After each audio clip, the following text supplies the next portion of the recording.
Hey yo! Wrong screen. We're off to a good start on this one. Jesus. How's everyone doing? It's awesome to see everyone already in the chat. I'm not used to it, you know? Like usually there's like a big ramp up with Twitch because you have to wait for people to filter in, but already seeing Unbreakable in the chat at like 7:30? Crazy. See ya 5 minutes early as well.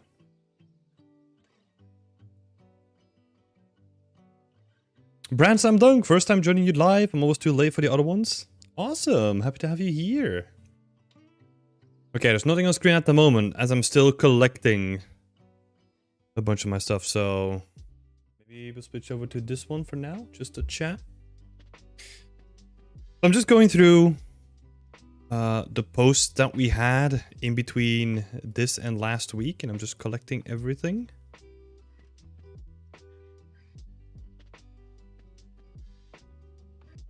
Let's see.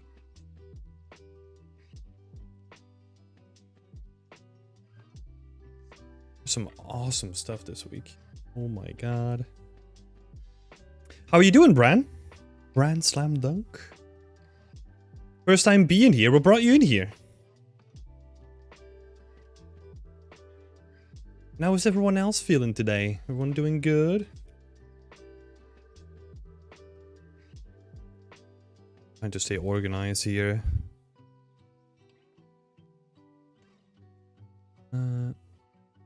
Tram is also coming in for another one. It's good. Hiram? Oh my god, I've pronounced the name in so many ways that I probably completely screwed it up now.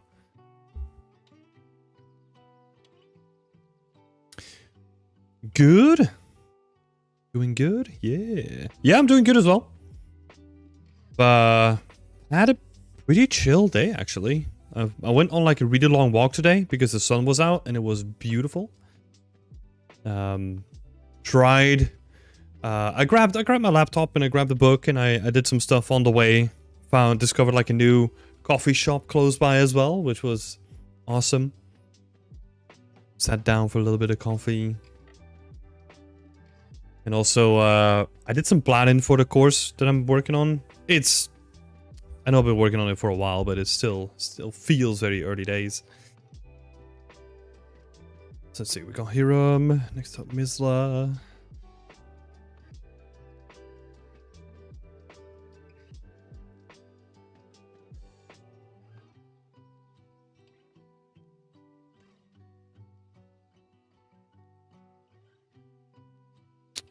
S first.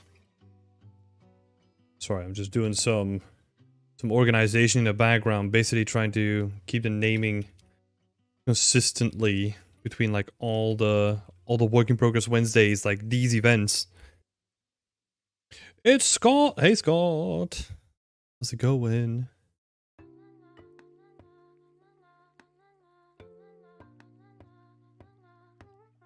Honey, welcome to the chat.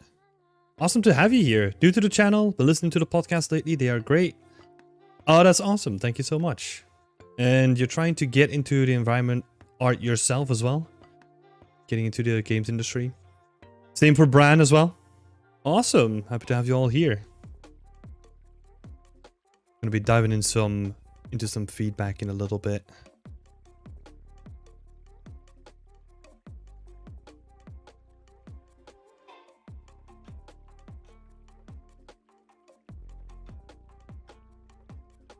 Route 1. Hey Gav. Me tired. How come you're tired? Been working?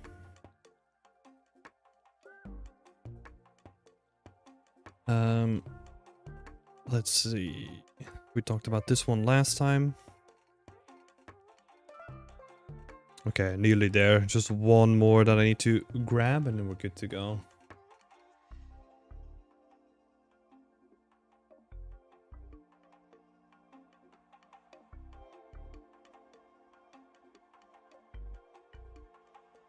Awesome. So, for the new people here, Bran and Hani, and we probably got like a bunch of Bunch of other people in here. Let's have a look.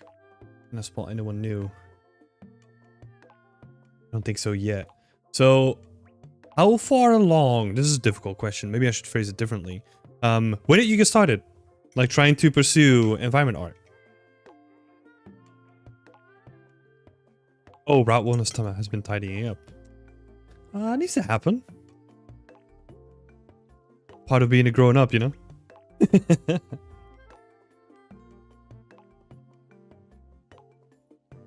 Oh, the Bizza! Yeah! Oni? Never seen you before, I think? Hi? Hi, Mizla. How are you doing? Gonna be looking at your work today as well.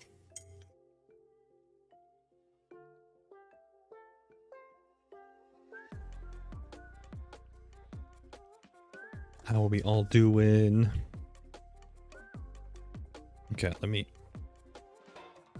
get properly set up here. Yeah, so on my end, it's been a great day. I've been writing some stuff. That is all for the course, right? So I've been writing some stuff, trying to organize my thoughts and like trying to see where the puzzle pieces fit into each other, you know? Because I've never really done like a large tutorial series, right? So fitting this all together, then editing it, and then trying stuff out. So for reference, like the first chapter, which, well, the chapter that I was working on, I won't call it the first chapter because that also changed, is going to be on scene planning foundations. So it basically goes through like the whole process of like where you create a story, how you build stuff on top of that story, blah, blah, blah. And even that, like I've recorded like 3 times, I think, and like tweaked it and like re-recorded it and then got some feedback. And yeah, it's piecing stuff together, you know? It's gonna take a while. It's fun though, like in between everything else. Brand started over 2 years ago and got a diploma in 3D art in September. That's awesome. Where are you from? Let me ask. I don't need to. The country is fine, right? I don't need like a specific location. Because the reason why I ask is because I'm always interested in educations, right? And like where people are coming from and like if they have good educational schools and blah blah blah. So, let's drag some of this stuff in. Let me switch over as well so that we can see them coming in.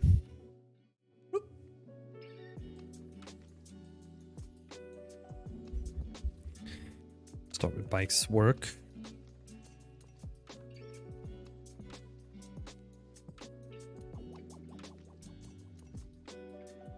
British Columbia, good schools here. I'm trying to think. I think one of our guests that we worked with for a workshop went to school there as well? I don't know. It's so fuzzy after a while, you know? Got Gianni in here. Oh, we got you in here twice, Gianni. So one for the shovel and then one for the environment. And then we got Guillaume who's doing this piece. And I'm also gonna bring in the planning for it too.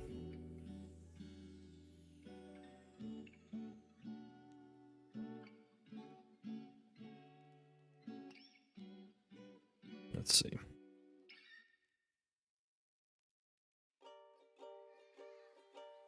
That's Guillaume, and then we've got Hiram coming in. Lorenzo, the Tram. Lorenzo put up like a whole bunch of screenshots, but I think, wait, no, I'll pull in like the interior as well.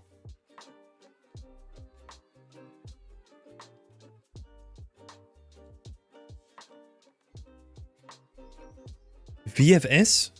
VCIT? I've never heard of those. I've heard of Think Tank though. Like a couple of my good friends are working there now as mentors. So I think one is god, I forgot the name for it. I think one is a teacher and one is a one-on-one mentor, I think. For think tank. But I think they have like a specific name for teachers. I just forgot it.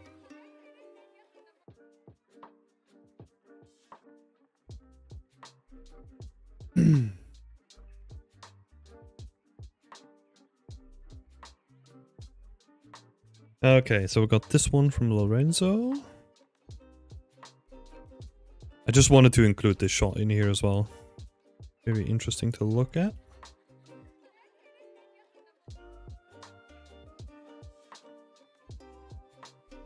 Yeah, the stuff that I've heard from Think Tank was pretty good.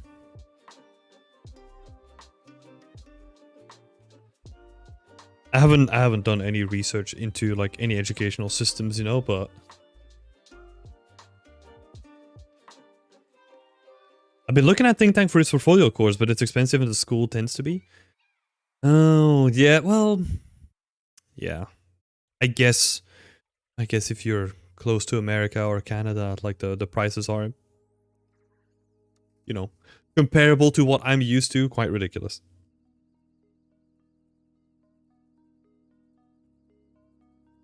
I mean, I think I paid like 1K per year for my school, I think.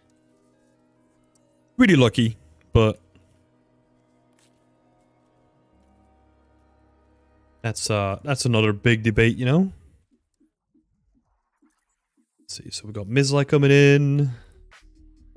And then we got Route 1 coming in last. Doesn't mean that we're gonna talk about you last, but what was the order of the names? Yeah, let's bring in another screenshot as well.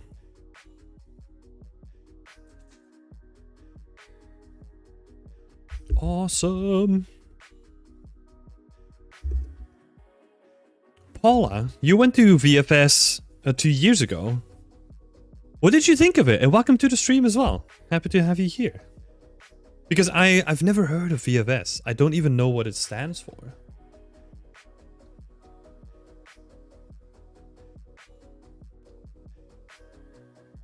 VFS.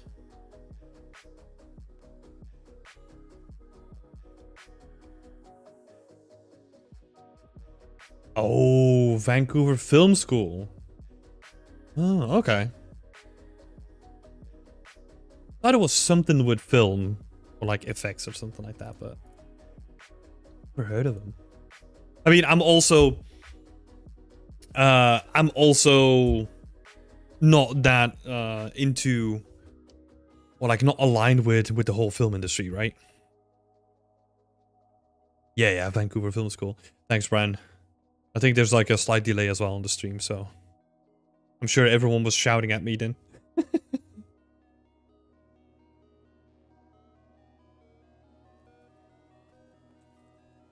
Oh, sorry to hear that, Paula. Yeah, it's such a difficult situation. Because it's not like they had a choice, right? And yeah, if you go to school, like you want that experience, right? Because a large part of school is talking and networking and building relationships with people that are doing the same kind of thing as you, and that's way more difficult online. So yeah, sorry to hear that.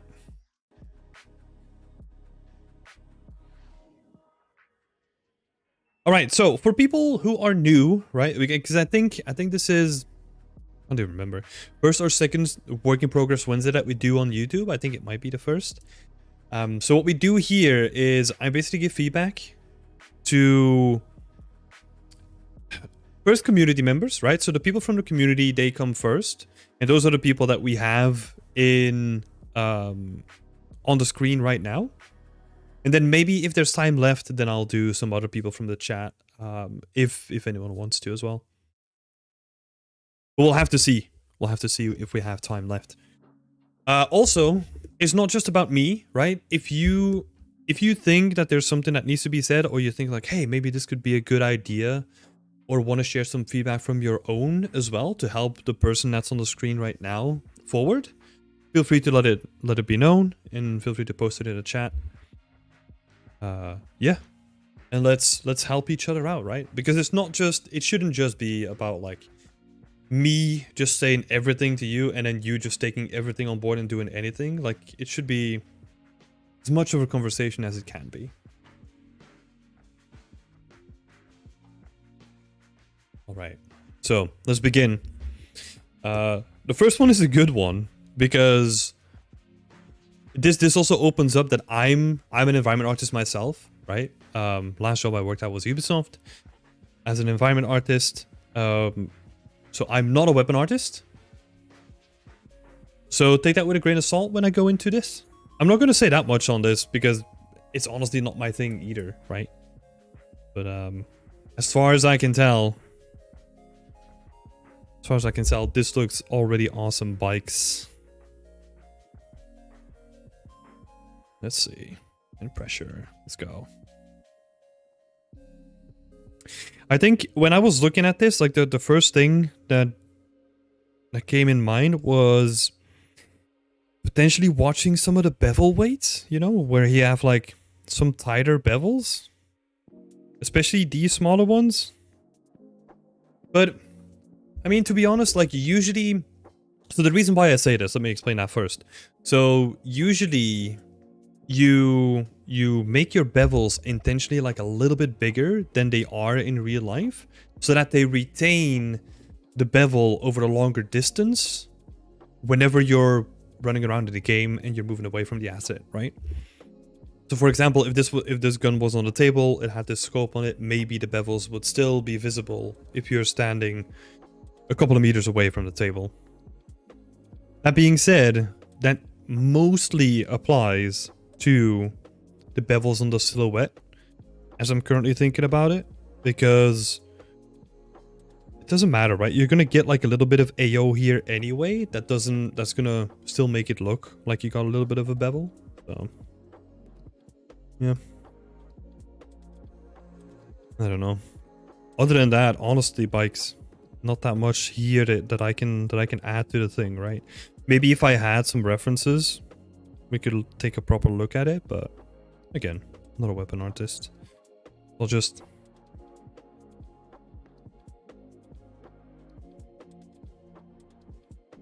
add that here.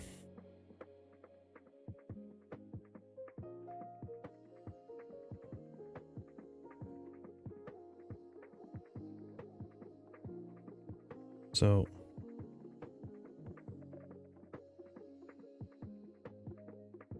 because this is the high poly, right? So this looks freaking awesome already.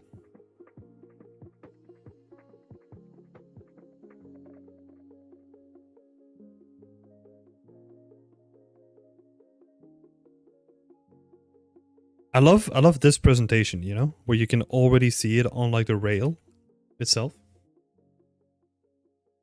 Yeah, Thea saying honestly a sexy prop. Hell yeah, I agree.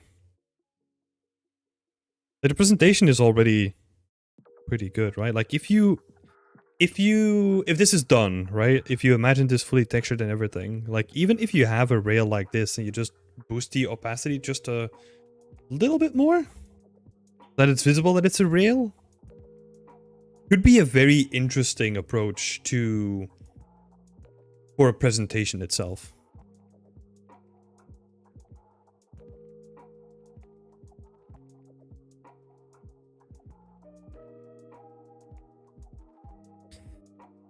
So yeah, honestly, not that much more to say about this bikes. Good job so far. And I'm looking forward to seeing how this is gonna bake down, like all the nice textured layers that you're gonna add to it. Let me just quickly save this out. Great job so far. Looking forward to more. Oh, Sia's coming in and saying that she honestly wants to learn more about like hard surface modeling. Yeah, I can get it. It's not for me.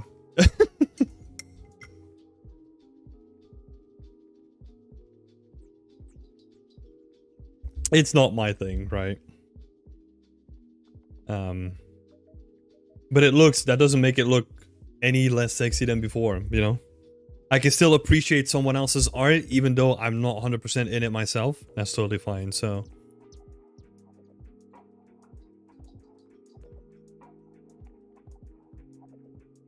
Yeah, that's I think Gav might be specifically talking about a NATO stock rail, but because there was a rail, it was just like really faint. And even on my screen, right? I don't know if it even picked up on the stream itself.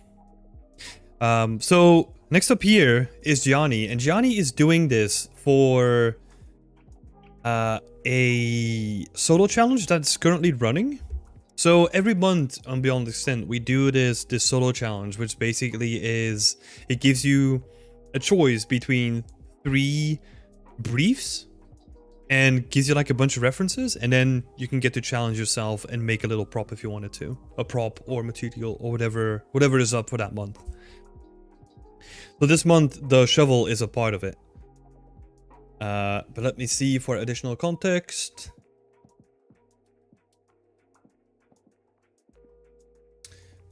Any feedback is appreciated for Gianni having fun with the process and experimenting with things. That's awesome. So I hope it's not too big a no-no to take liberties with some of the services in Geo. No, not really. That's honestly up to you, how you want to approach it. Oh, if you want to check out the solo challenge itself, Scott just put the link in the chat as well. Thank you, Scott.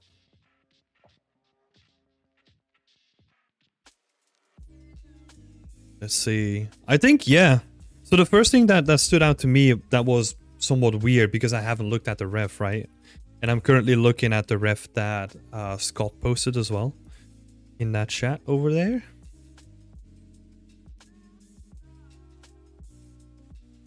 So I have the Discord chat on like another screen so that I can kind of sneak peek references if I need them.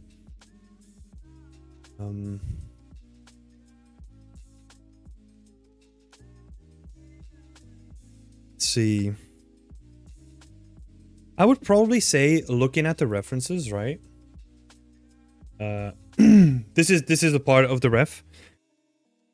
If we then compare that to what is happening here, there is a lot of height information in the handle itself, where it doesn't necessarily need to be.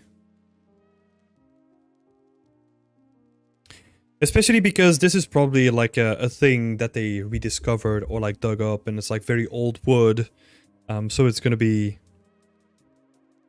I don't know, kind of, how would I even say it? Like, it's gonna be a one-piece thing, right? It's gonna look like it's still like a one-piece kind of thing. So yeah, maybe watch out with some of the height detail over here. It's always good. It's always good to go more subtle than like really heavy. Like if you wanted to build this up, so first we'll add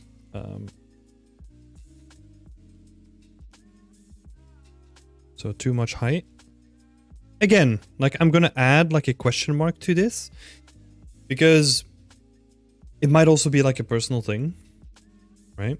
But if you wanted to build this up, I would probably go something more realistic, like the image that we just looked at, where it is built up in layers, right? There's still some it's not as heavy as in the picture here, but there's still some heavy damage happening. But it is not so big and so apparent, right? So what you would basically do is, let's say this is a part of the handle, right? And this is the part that we're texturing, just as an example.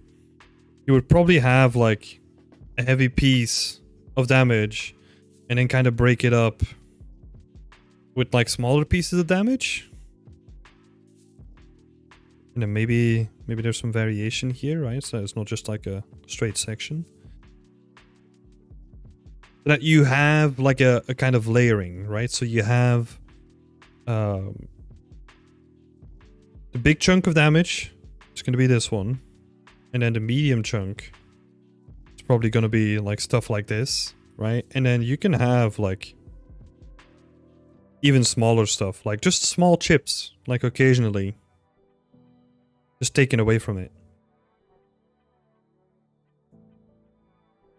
And when you combine all of this, it's gonna give you like a lot of depth in terms of like the texturing, and it's gonna make it feel like more complex than going a bit more hard on like the heavy-handed damage, right? You want to build in that complexity that's layered.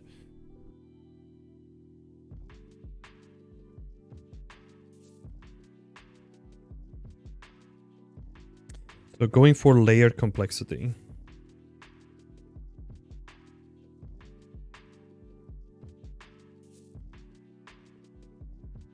Just clean this up. Right?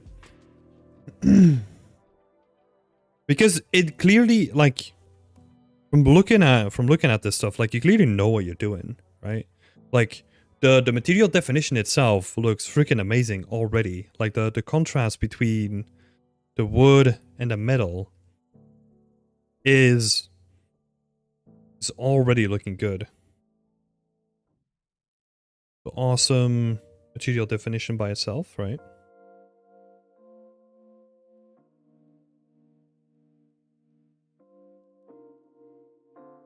Abusive feedback, no worries. Yeah, like the material itself is like super good already, and I love the attention to detail, right? Like this stuff, storytelling, love it. It doesn't have to be much, right? But like this stuff like really sells the believability of it. Because it adds complexity onto the prop again, right? Like this is almost an indication, especially in this time, if we're talking about like World War I, World War II, that kind of stuff. Wait, so no, technically not, right? So it's 1990. But anyway, so what I was gonna say is that this gives you like complexity, and it gives you like a backstory that you can kind of imagine yourself. Where it could be like this little stamp, you could almost imagine that like a factory worker stamped that in by hand, you know? Because it doesn't look like machine, because it's kind of crooked and all that stuff. So it gives it more depth. It's freaking awesome. Sia loves the way that the metal looks. I totally agree. Looks so good. Just nice layering, right?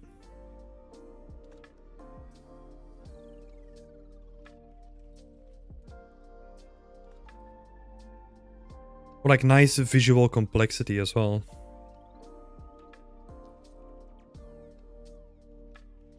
If we're going in really close, it might be too noisy, right? Because it is like a lot of noise. So what you usually want to do is the same thing as we kind of did before, right? You want to condense that noise into certain regions and then give like areas of rest to like the rest of it. So what would be great here is you add like a lot of noise in like the carves, right? Because that's raw wood. And then the top of the surface has more areas of rest, right? So that you can kind of give, like I'll bring up the reference again, right? Because the reference also kind of has that, where there is surface noise going on, right? But it's not noise all over the place. Like some of it is almost even like varnished, you know? And maybe that's done after the fact to make it look, or to conserve it better or something like that. But it lends itself really nicely to give like a little, give like a little bit of an area of rest.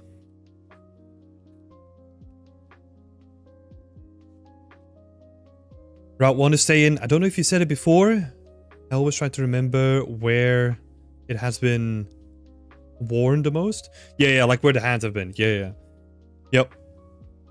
Like where the interaction happens, right? Between the person and the object itself.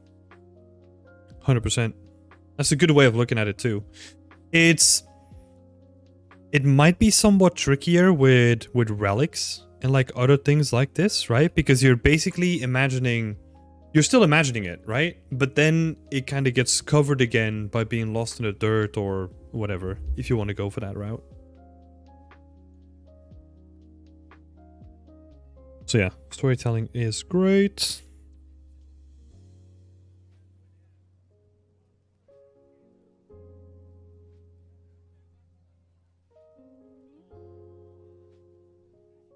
Hey Antonio, welcome to the chat. How's it going? Yeah, but Johnny, this looks great. Honestly, like the things that I pointed out, they honestly don't bother me that much on this prop specifically, but it's just good to keep in mind in general. Awesome work. Let me, before we move on to the next thing, think about the presentation, right? Oh, you're gonna build a small diorama for this in Unreal? Okay, never mind. That's cool. That's awesome, actually.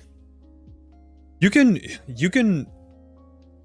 do something cool with Megascans, right? Megascans probably has some good dirt in there, and then if you make like some quick meshes, you could make all kinds of cool stuff. Like, it's gonna look good. Yeah, I'm looking forward to that, Gianni. It's gonna look awesome. Just quickly save this dunk. Gianni, I'm just gonna skip you to the end of the queue, right, for this one. That we're not talking about the same person over here.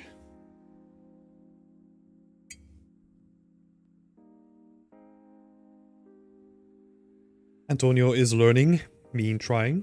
That's all you can do. Just do your best.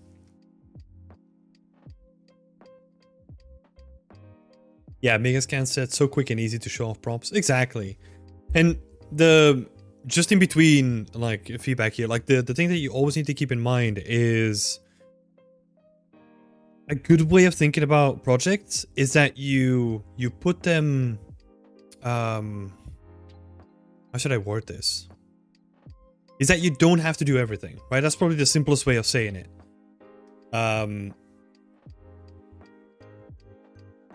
Because, I mean, I'm doing this myself as well, right?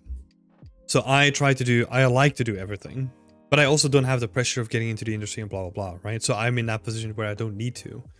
However, to get into the industry, you don't necessarily need to do everything yourself. The way that I approached it before I was in the industry was every project was built around a skill that I wanted to build for myself, right? So I did a project on foliage, for example, or I did a project on rock sculpting and I made a cave. Yeah, so I personally love that way of working. I recommend it to a bunch of people as well. So in this case, right, if we're looking at Gianni's model in this case, if you just want to make a prop, completely fine, but don't skip on the presentation. Just slap some Megascan stuff in there and just say like, hey, look, like all the stuff that I did around the shovel, that is just not mine, but I just wanted to show off the prop itself, right? It's totally fine.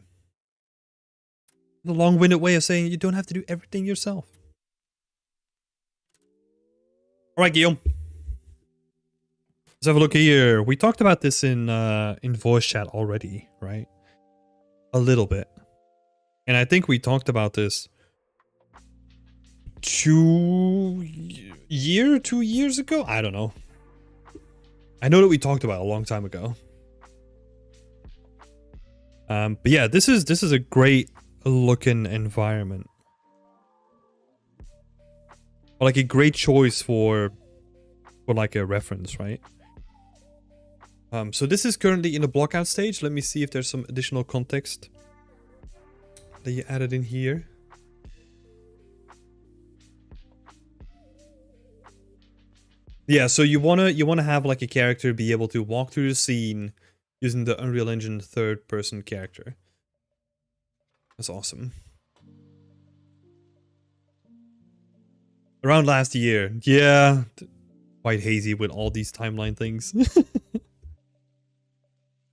The first thing that I will say, this is a block out, right? So it's more about like the proportions and the feel of things, is that you can already kind of tell by putting them side by side, is that the concept itself does a better job of conveying the height and how tall this environment is.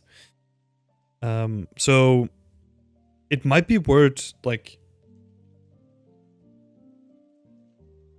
see, like even boosting up the ceiling. Like it's a combination of like a bunch of factors, right? It's also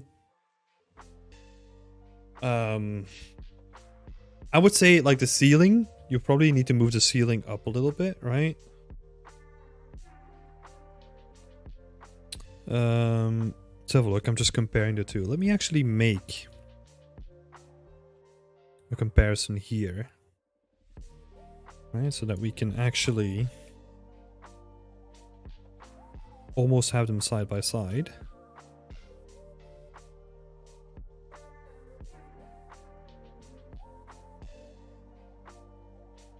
Okay.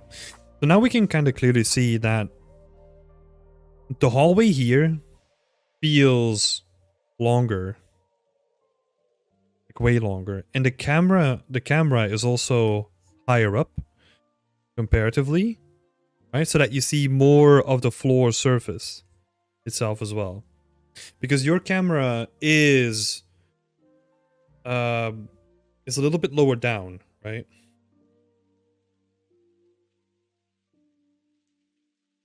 Yeah, I feel like the camera should be moved back a little bit, and also yeah, the hallway doesn't feel long enough, right?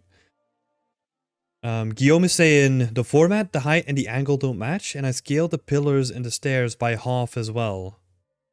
Interesting. So I honestly wouldn't do that, because the whole vibe of this place is that it's so massive and like tall, you know, and that's where it's getting a lot of its character from. So I would consider that to be the foundational aspect. The foundational aspect of this piece. So I personally wouldn't screw around with that too much. So I would honestly try to keep that as much as possible. And then maybe if you want to tweak something else, then that will be fine, right? Like the amount of pillars, like how close they are to each other. You could probably play around with that, but that's also going to have like an impact on it. Also, if you're thinking about proportions of things, right? Like if you make something like half as tall,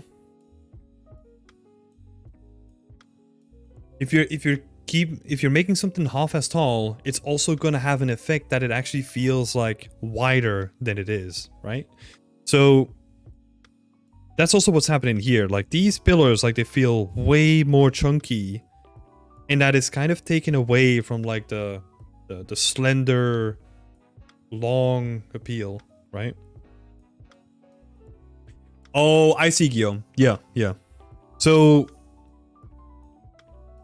yeah, I would try to keep that slender, like really long appeal in your environment as much as possible.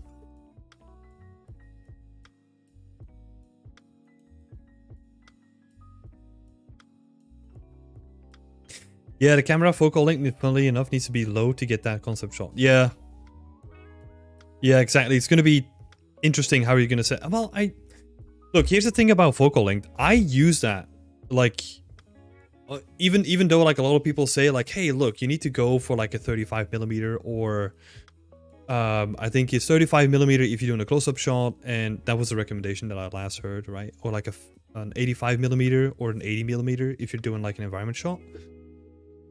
Everyone can say rules, right? But at the end of the day, it's what you decide to do with it and if you can make it feel well. Because I did some extreme, I think I have like a 100 100 FOV on like my latest project that I finished, like Last Bastion, because I wanted to have that feeling that the tower was just like looking over you, right? So I forced the perspective to make it feel like the tower, you can actually see the perspective in the tower going up, and it kind of has that feeling that it's kind of leaning forwards as well. And that was kind of done on purpose as well, to have that feeling of you're kind of small compared to what else is around you, right? Even though the actual thing is not that small, or not that big. So you can kind of do a lot of tricks, right? And I think the same needs to be happening here. So I would say first thing is focus on tall plus slender, right?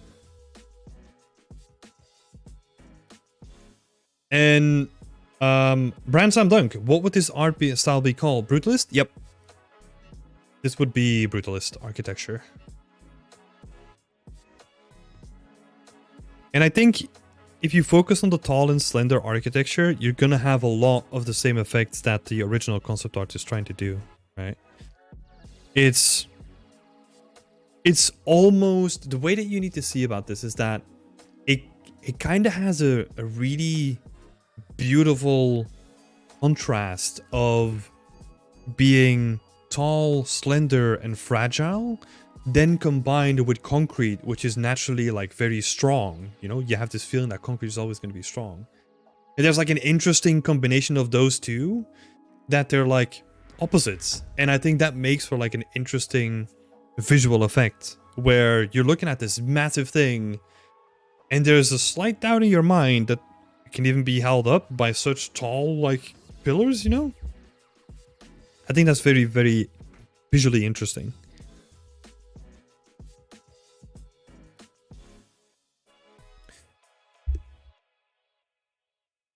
Gianni saying, if you see the grid of the ceiling in the concept matches the width of one pillar, whereas the block out, it looks like the pillar is double the width.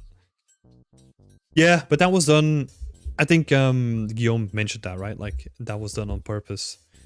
But I don't think that's necessarily a good idea, even though I think I said counterpart in the beginning. But yeah. Let's move on, right? So that was it about like the proportions, right? Like I feel like you wanna keep that contradiction between don't want to do that. Fragile plus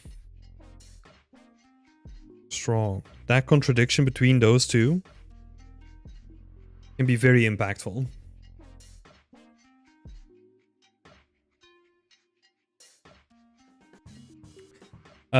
And then the next thing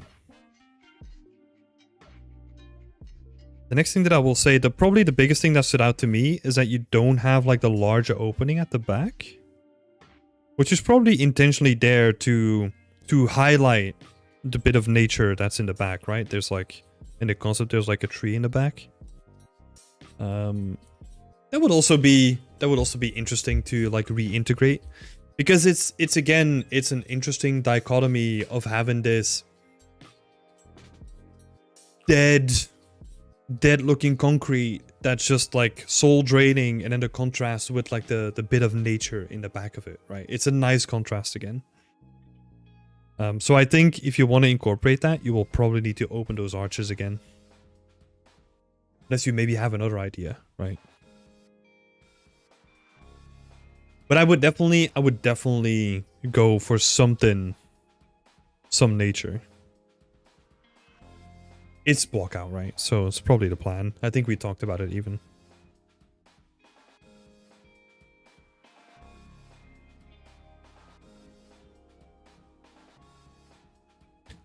Yeah, but that's cool. I think honestly the main thing here, there is, okay, maybe it's two things, right? So if you want to make it feel tall and slender, if you just go back for that just a bit, is the depth of the scene plus the pillars, right? Like the pillar proportions. I think if you fix those two, you're gonna be good.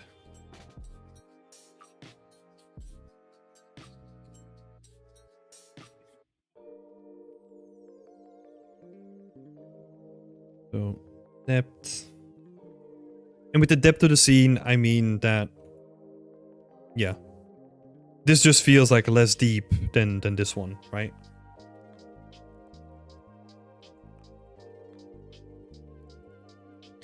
So I guess if you want to break that down, like it breaks down into those two pieces. All right, let's have a look at the approach here then. So all the thing in red is going to be just a material applied to it, and then maybe some weighted normals on top of it as well, which is absolutely fine. That's how I would approach it too. Arguably, you could do the same thing on these benches as well. Apart from the seats, right? You could do some like sculpting or simulation on the seats, but I would make the seats itself, I would honestly do the same approach and just have them as like a tileable with a weighted normal on it. But the rest of the plan, yeah, straightforward, looks solid. Like it's a relatively simple scene, right? And we discussed this already in the community chat, where most of this is going to be like heavy material focused, right?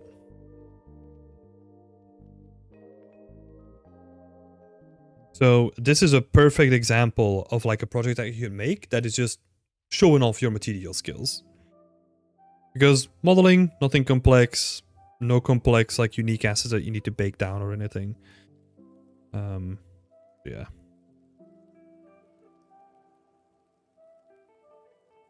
So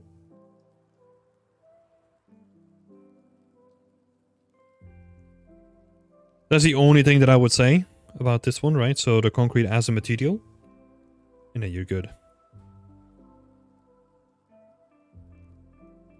Yeah. I think that's it for this one, Guillaume. I'm curious to see what you're going to do with the story and how you're going to make it your own, right? Because we kind of talked about like how you're going to give like your own spin on it. I'm just curious where this is going to go. So great job on it.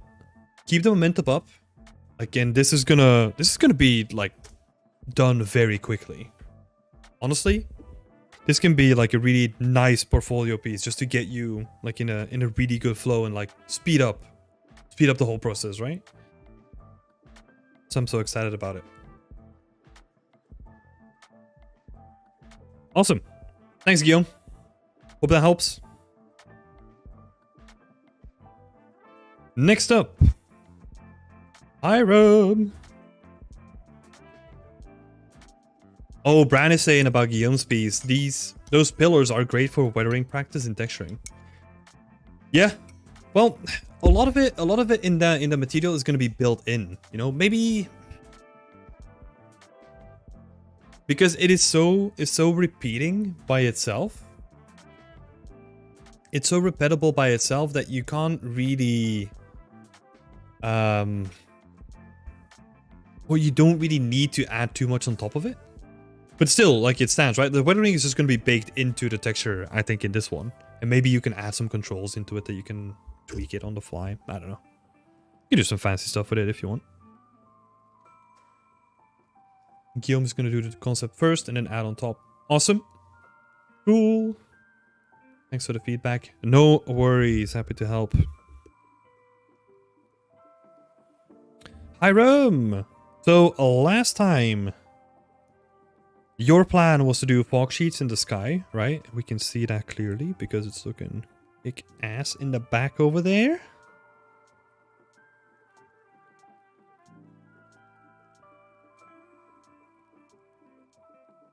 Yeah, and I think last time we talked about like changing the aspect ratio maybe a little bit. But that didn't work out. apparently. Hiram had some issues with that and didn't quite get it to work.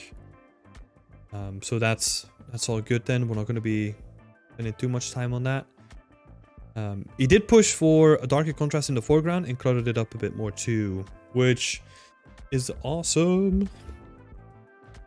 Hiram is popping off, exactly. Yeah, it's doing good. Yep.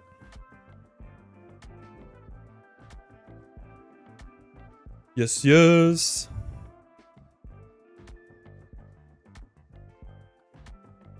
I feel... Okay, so there's something that I didn't discuss last time.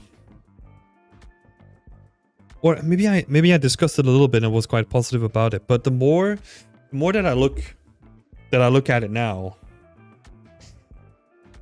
the more that I don't really like the two trees taking up so much space. Right, like these two. They take up a lot of space. I don't know, like... It might be just my personal feeling. Maybe just moving them a little bit could help. Because you're using it as a framing device, right? Maybe... I don't know. This is where I have issues to explain stuff, right? Because it's always good to build in some asymmetry. But it could also be done on purpose to use it as a framing device too, right? So I think this comes down more to like your personal interest. I would possibly just move them out like a little bit more. Give yourself a little bit more space. That's not gonna screw up anything else anyway. It's just a tiny tweak. It just feels almost like they're trying to box you in too much, and it's almost like a claustrophobic kind of feel, you know? It almost has the same effect as if you have a prop that is this tall on your screen. It's claustrophobic because it's too close to the edges. It's kind of doing the same thing, but like on a horizontal axis. That's what I feel anyway. Hiram, feel free to do with that whatever you want. If you like it like this, leave it like that. That's just what I'm feeling at the moment. And then Scott's bringing up, feels a bit warm for a snow environment, but that could be on purpose. I see what you're saying. Could be on purpose. But I actually like how things are like meshing together.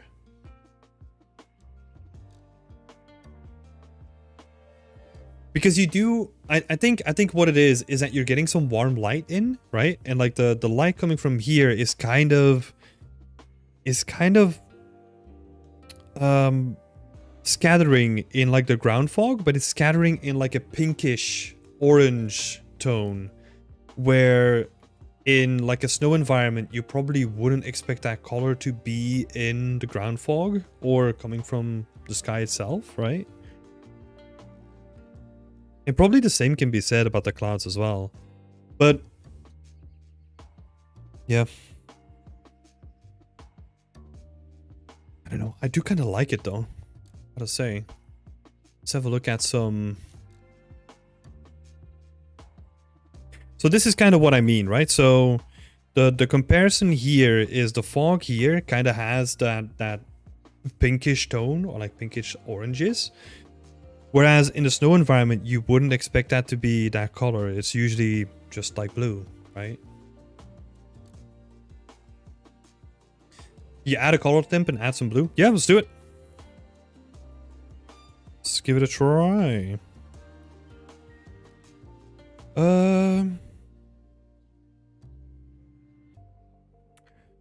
Let's see. How do we want to approach this?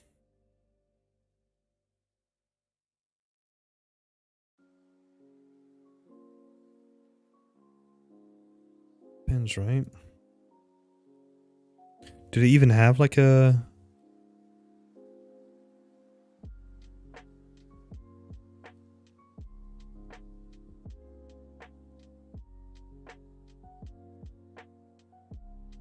I gave the feedback of toning down the ground flames potentially to keep the early morning vibes.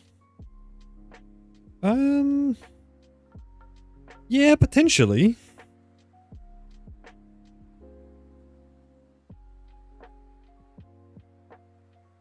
Let's see, this is not gonna work like this.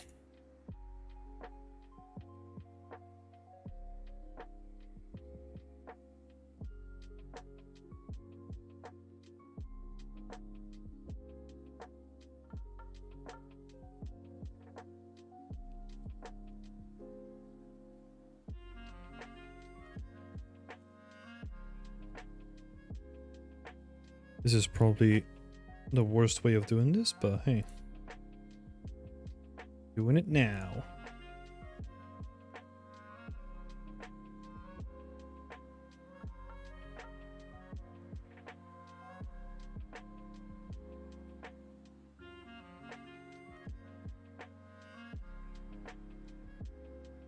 And then if we lower opacity.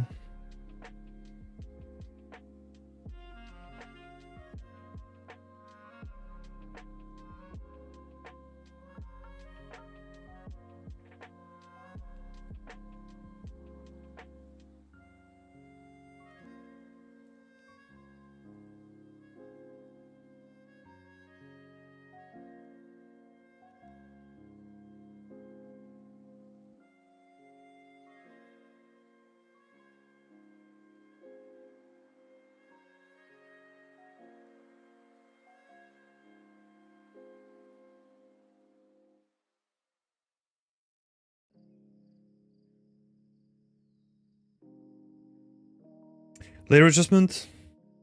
White balance. Yeah. Do that too.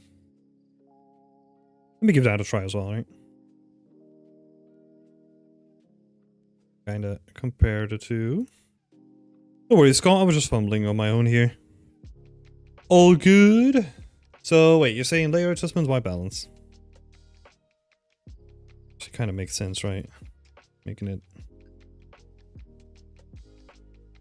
Yeah, it's too warm, right?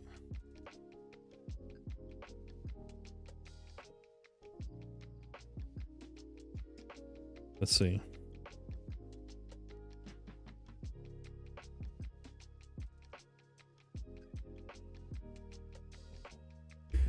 I don't know if it's even picking up on the stream, but... I guess toning it down a little bit could help, right? Pushing it more into like the colder spectrum.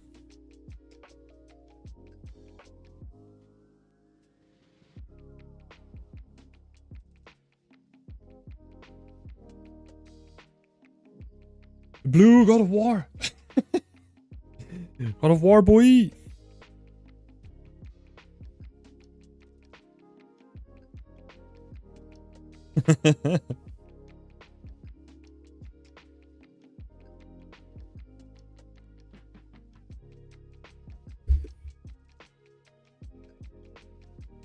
Yeah, I guess.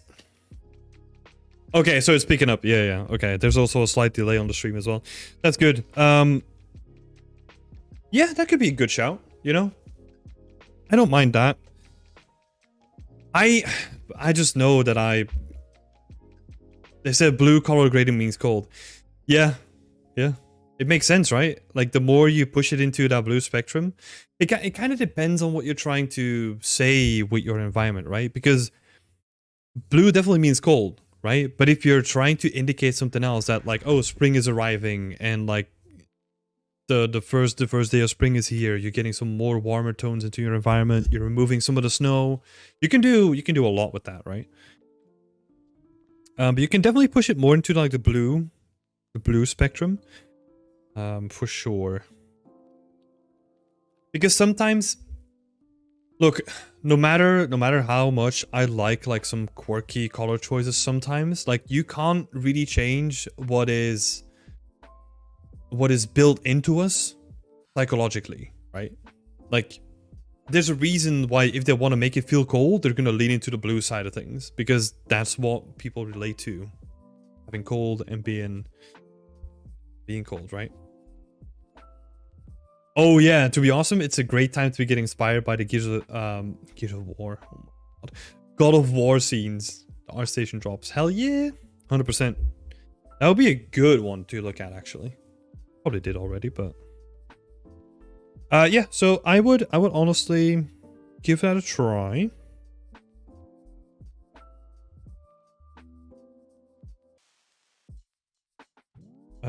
So... Oh.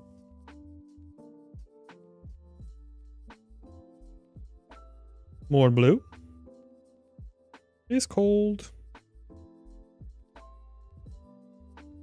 I honestly don't mind the flames that much. I mean, they are pretty strong, I guess. And they do take up like a lot of attention. So maybe toning them down just a little bit could work.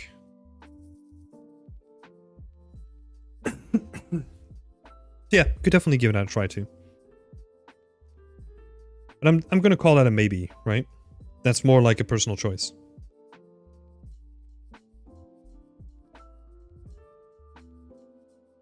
Tone these down, question mark. Then on the feedback that you added from the last one, right? The path itself makes way more sense. Me, so makes sense. And also the stuff you've done with the sky is looking awesome.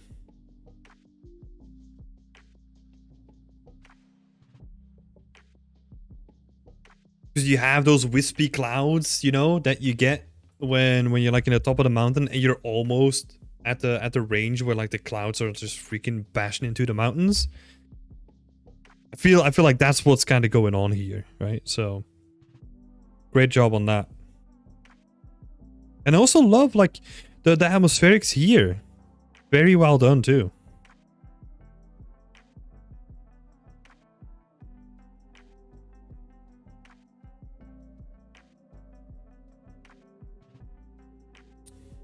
Oh my god, thank you.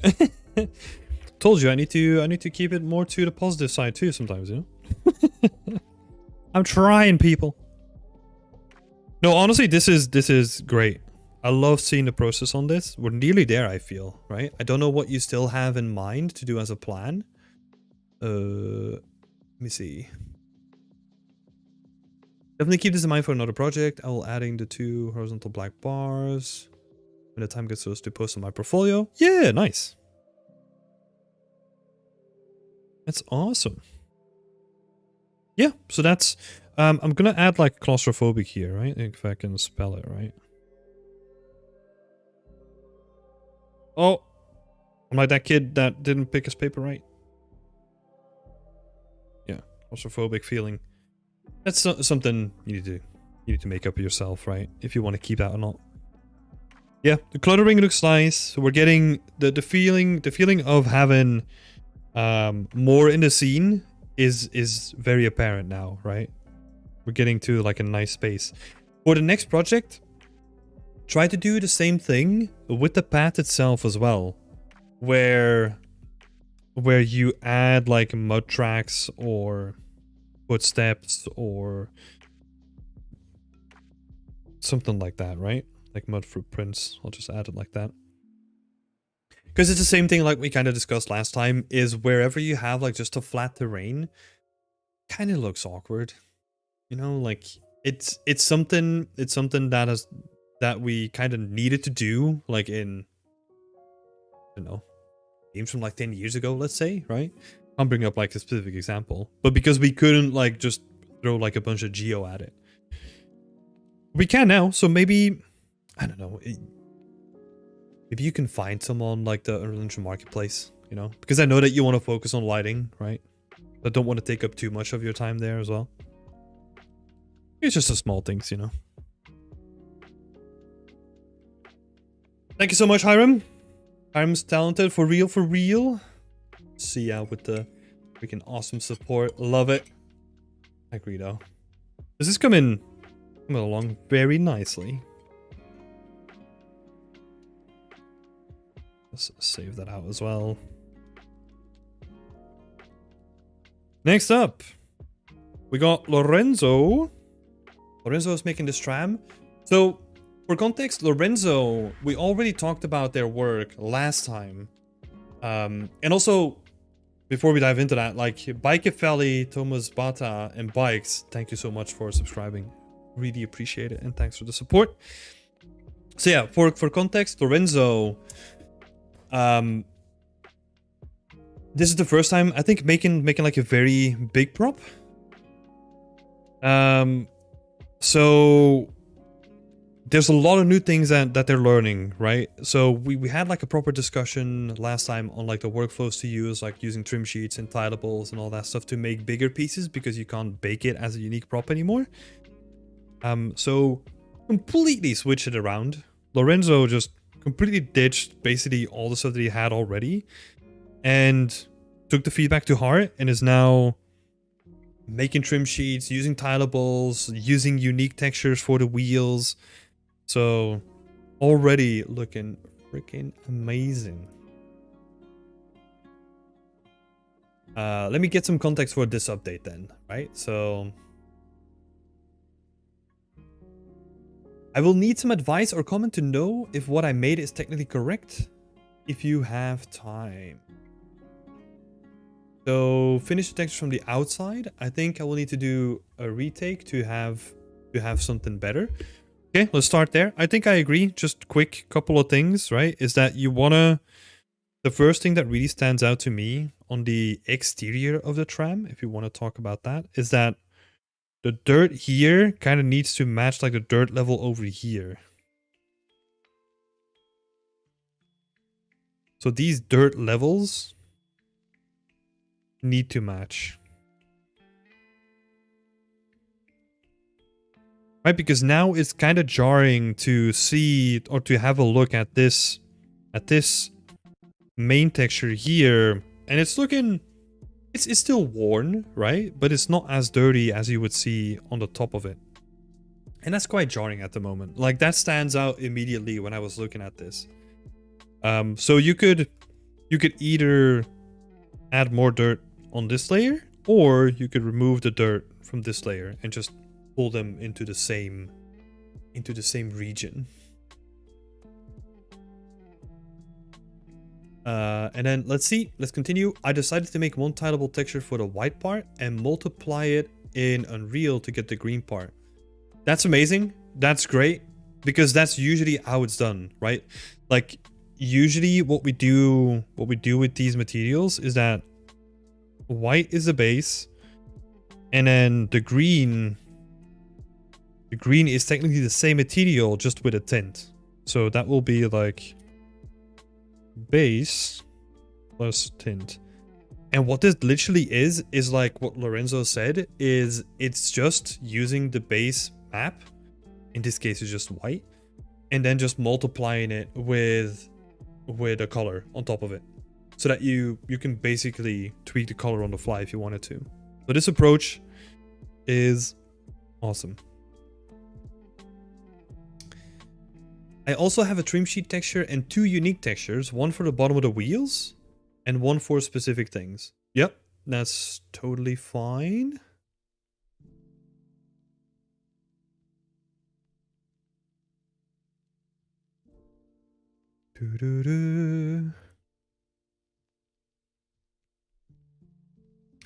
Oh, interesting.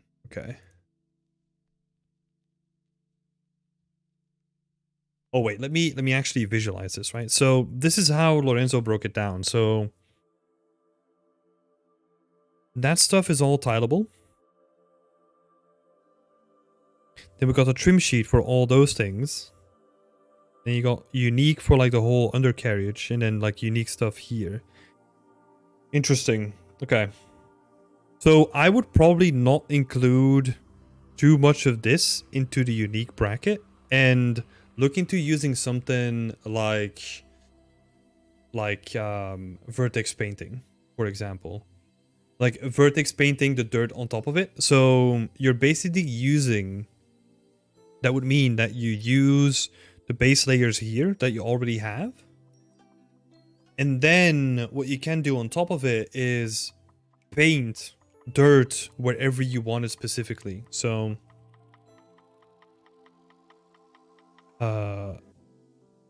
I would add that here. So look at vertex paint.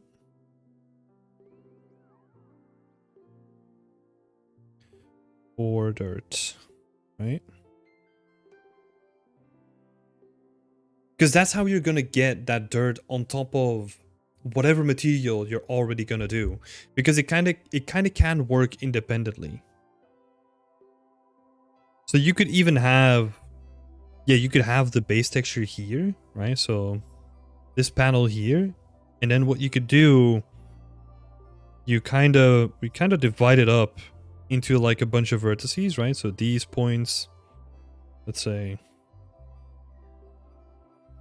let's imagine that the window isn't there, right? Just for a second. And then whenever you paint, like it's gonna assign a color to that vertex, and that's gonna dictate how strong or how encompassing that dirt material is gonna be. So if you paint like these vertices, they're gonna be you're basically masking, right? Based on the vertices. So these are all gonna be colored in then. And then what you can do on top of it is you can multiply that with a mask. And then you get like some nice detail, right? Instead of just only using the vertex color. You can then use that with like a cloud mask or something like that to really make it look nice. So you could do that to add some layering on top of it.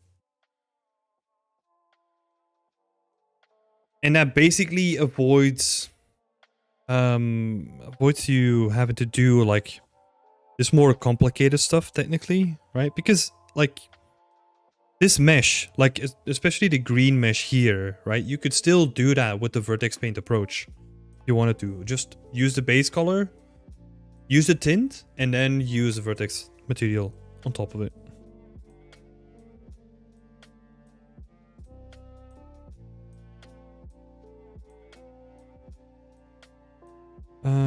Yeah. Some of these other pieces, some of them make sense, yeah. Can't really see too much wrong with it. Yeah, basically everything that's kind of too small or has like a lot of specific detail, right? Like the windshield wipers, all of these like small things on the side of it, all make sense to do that on a unique thing, because then, yeah, you don't have to worry about like fumbling around with vertex paint, and you need a normal map on that, right? That's specific for those details, so that's great. Let's see. Try to get through this. Green front panel on a unique texture because I had some empty space in the sheet and was able to add unique details on top of it. You don't want to necessarily do that. Whenever you have some empty space, what you rather do instead of trying to fill it up with like a big piece, you could also use a texture that is non-square. So this might break some people's brains, right? But it's really not that complicated. So normally textures are always square, right? What you can also do is just like chop that in half and only use the bottom of it. So your texture could be like a 1024 by 512 pixels. There's no need to always fill up like the half of it if you don't need to fill it up, right? You can also just leave it and cut it in half and like just pack it differently. Rib brains. Yeah. I thought about it when I was saying it. I might have done that. So this is an option, right? I'm not saying that you need to do that. I'm not saying that you need to go back now. But this is an option, right?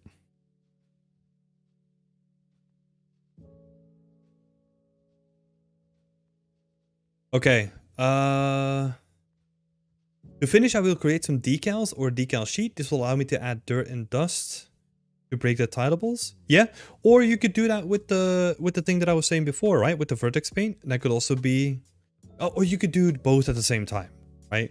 You could add like a very generic kind of thing and then use decals for very specific details on top of it.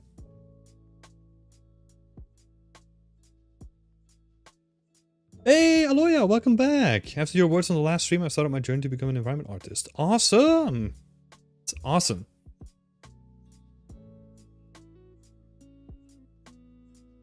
Oh. Yeah, Scott. I didn't really want to get into that, you know, but you're right. But that's I think that's where my brain broke as well.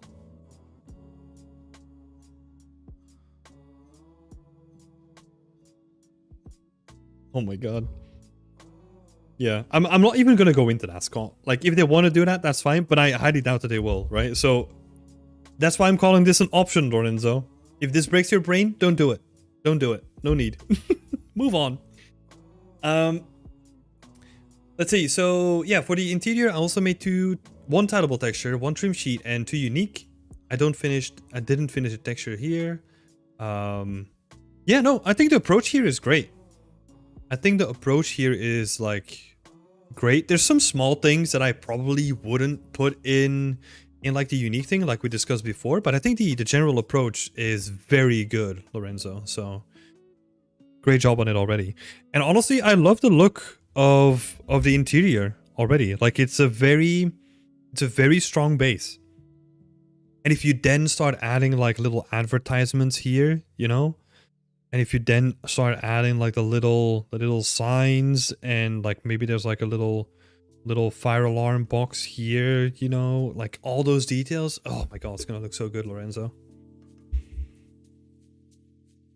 So good. Looking forward to it.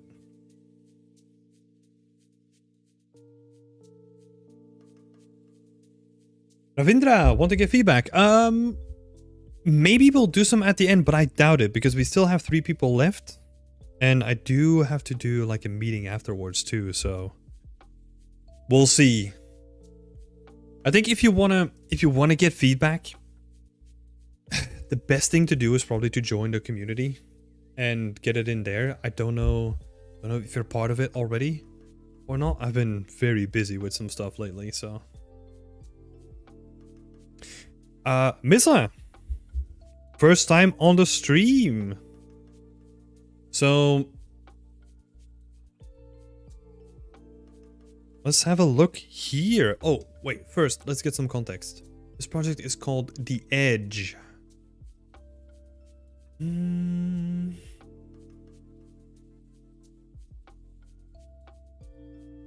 Update on this guy, added some props. Let me know what you think about the rocks. That's from a little bit ago, right? So I'll see what I can say about that. Any suggestions on the rocks are still helpful.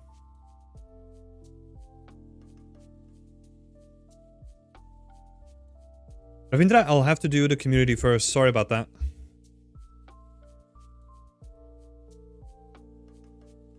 I'll see if we get to it.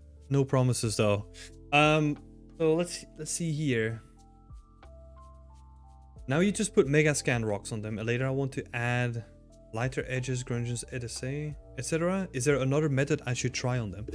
So this is interesting. So I'm gonna make a note because I need to send you a tutorial that's on RGB rocks.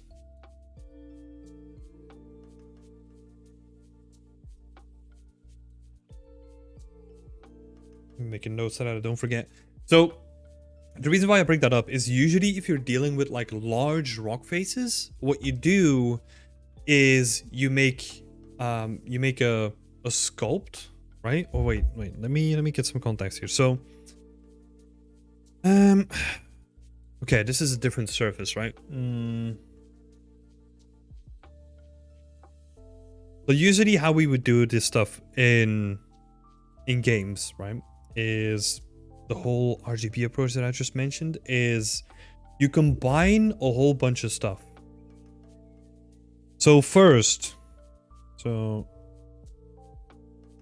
RGB rocks.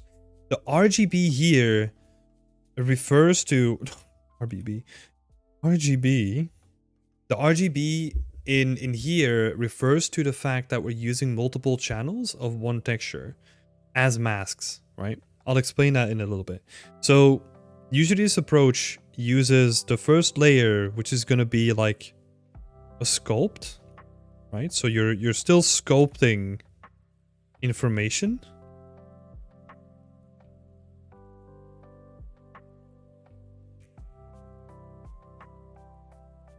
So sculpted information, and then you add a tileable on top of it. So you have your sculpt, and you have like a tileable texture that's going to come on top of it. The reason usually is because we do want to have some edge information, right? You still want that, but the texture resolution is usually not going to be big enough for it to hold up at such a large scale. That's why we're using a tileable texture instead of a unique texture. Step 2 is apply a tileable to it. And then what we're doing, this is where the RGB comes in, is we will use those different channels from one texture, which is like in this case like an RGB texture. So let's say the tileable is let me take a step back. So the tileable is going to give us some very generic looking information on top of our baked normal that we already have, right? And then what we're going to do with that additional texture on top of it, we're going to use that as a way to mask additional textures that we're going to add on top of that tileable texture.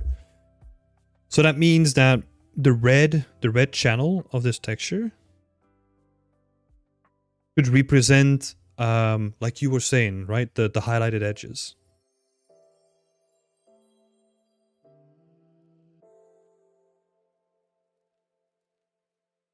And then the green channel could be a mask for, I don't know, some variation, right? Let's say a rock variation. And then the blue channel could be moss that we add on top of it, as an example, right? I'll bring up the example because it's probably going to be way better if I just show it off. So this is an example from Casper Wermuth, and he has a tutorial on that. Let me quickly see.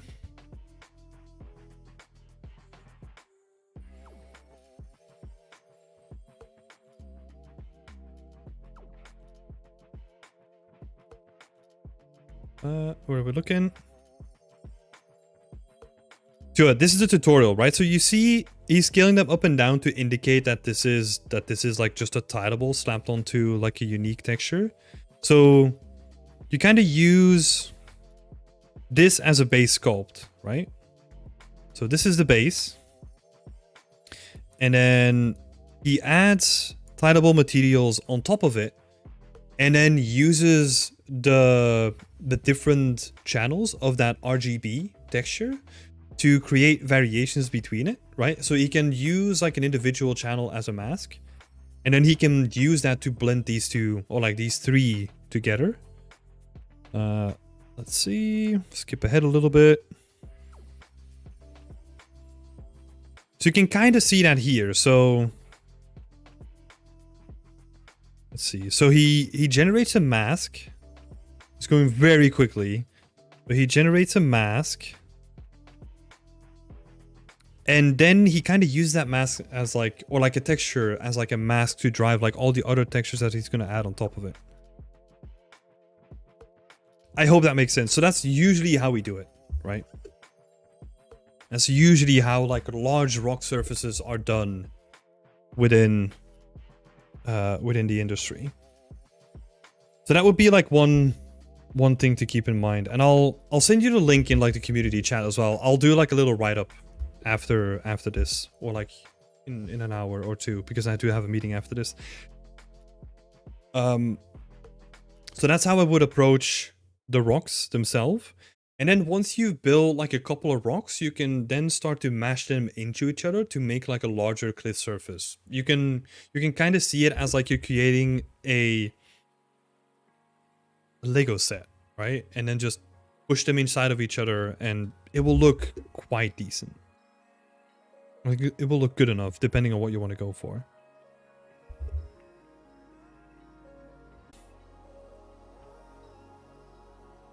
I think you could do with some breakup, like you kind of have in here, right? Where you have like a rougher rock, like sticking out from like the giant slabs. Yeah, you could kind of like break that up and kind of like push them inside of each other. Kind of add some more variation, you know?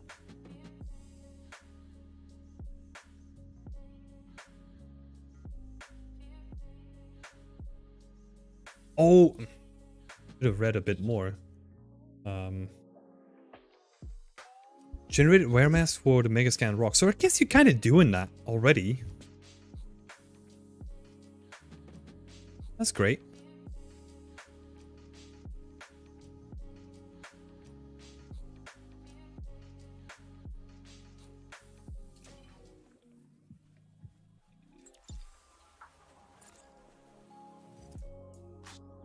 Yeah, that's what I feel. So, like,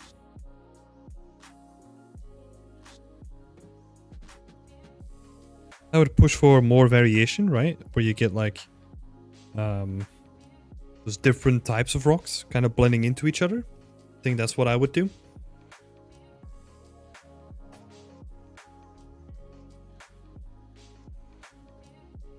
I still don't have a feel from the concept. Let's have a look.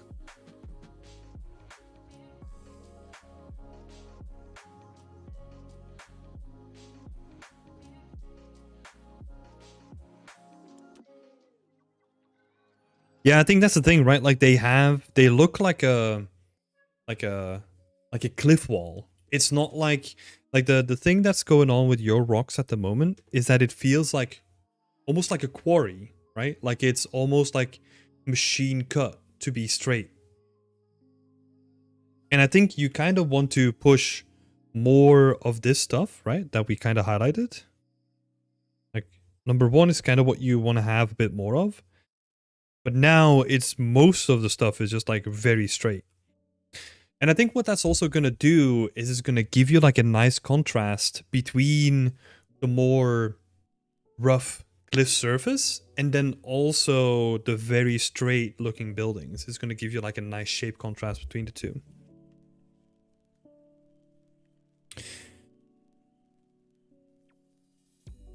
You're using Megascans, right? So let me think about a solution here. What you could do for like a very quick hack is you could take a random mesh here, right? So I think they're just going to be cubes, right? And then what you're going to do is you're going to take like a random cloud 02 from Substance or whatever texture that you can find. And then you're going to take that mesh into, let's say, Blender, and you're going to displace it along that texture. And it's going to give you like more deformed rocks. Still with the same Megascan texture, right? Or even, you could even use the Megascan texture, the height of it, as like the input to drive the displacement. And that's going to give you like a more natural look to the rocks in like a very simple way without having to do any sculpting or anything like that. So you could give that a try as well. So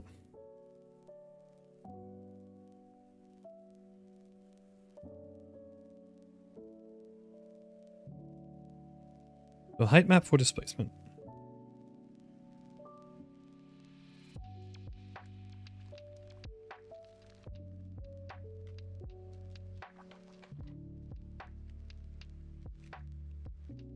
Definitely try that as well. Yeah, and I think honestly, then you're gonna be good. You don't need that much, you know.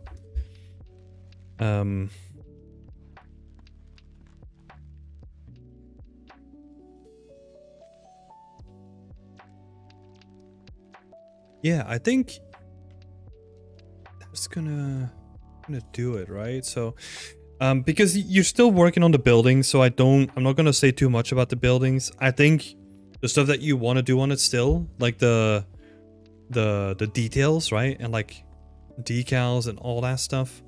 You're going in like a very good direction. You're going into like a very good direction, so I'm not gonna be worried about it. I'm just excited to see what you're gonna do in the next update, honestly.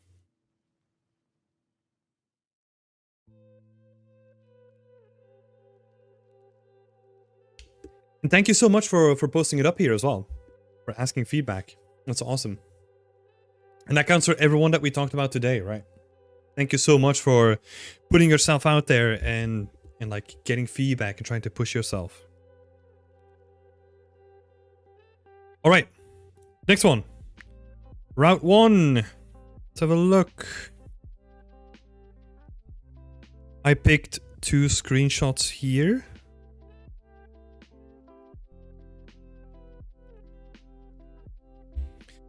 The stuff that you're doing here is already like way better than what we saw last time, right? Like it has an extra layer of grime and like an extra layer of detail to it that was kind of missing the last time we talked about this. So already great job on that. I think still what we're kind of missing is kind of the stuff that we were talking about before as well, right? Like I hate to kind of keep spinning my wheels on that, but in your reference there's like a bunch of interesting details that make the ground like really pop and like stand out, rather than still being like a very flat piece. Even though you added those little spots here, right? I don't really know what they represent. I'm looking for more like surface breakup in terms of like either normal or height breakup.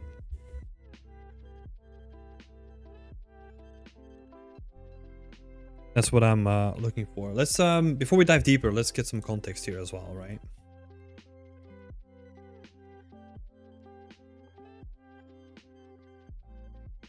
Fix a black floor, too basic, blah, blah, blah. Get some additional looks. Yeah, overall the scene is going great.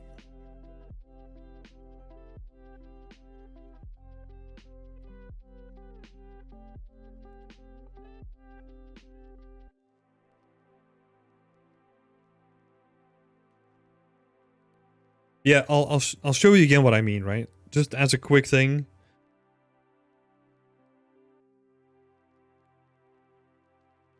What I mean with decals is this stuff, you know? Like surface cracks and like actual damage to like the paint, like the top layer is scratched off, you know? That looks so cool to me. Like that's such a neat detail. And it's I know I'm not gonna keep on going on it, right? I swear. But maybe another thing that you can think of is kind of implementing those things like in the path where people walk.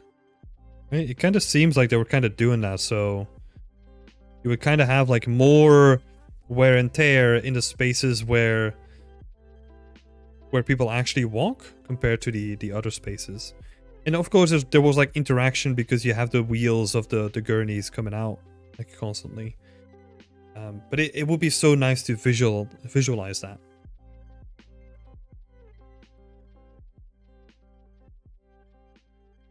So more worn.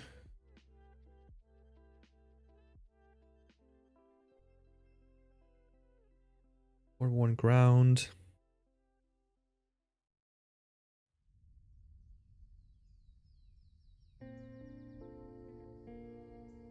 Yeah, this is looking way better already.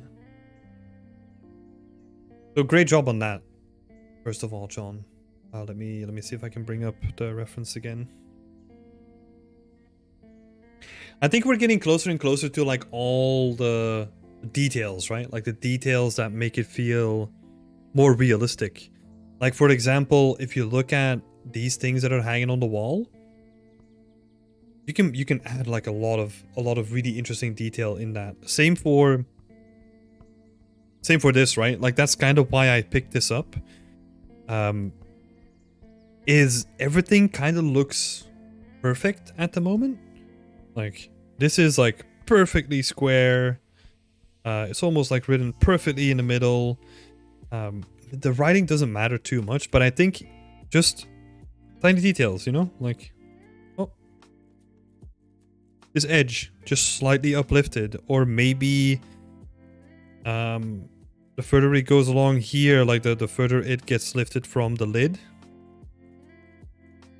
It's very tiny stuff, but what that tiny stuff does is it makes it human. You know, like nothing is straight. Like if you look around you, right? Like everything is kind of, nothing is really straight. Like it all has like a little bit of dent, a little bit of character to it, right?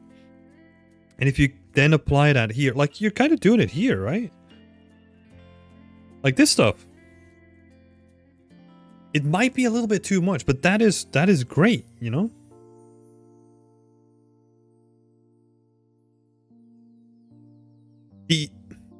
The only thing that's kind of sticking out here, and you notice as well, right, is that you can't have two of them like so close to each other because they're super repeatable, and then do it same thing again, right? Like just take this little thing and just move it down there, you know, and just hang it at the bottom of it. It doesn't need to be much, but it's all those tiny details that are gonna make it feel like, oh, someone actually works here, right? And they don't really give that much about like where this thing is on this paper, right? It's gonna make it more human.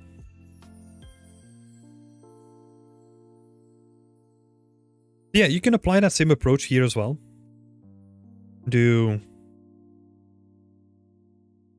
So make it slightly curled, like.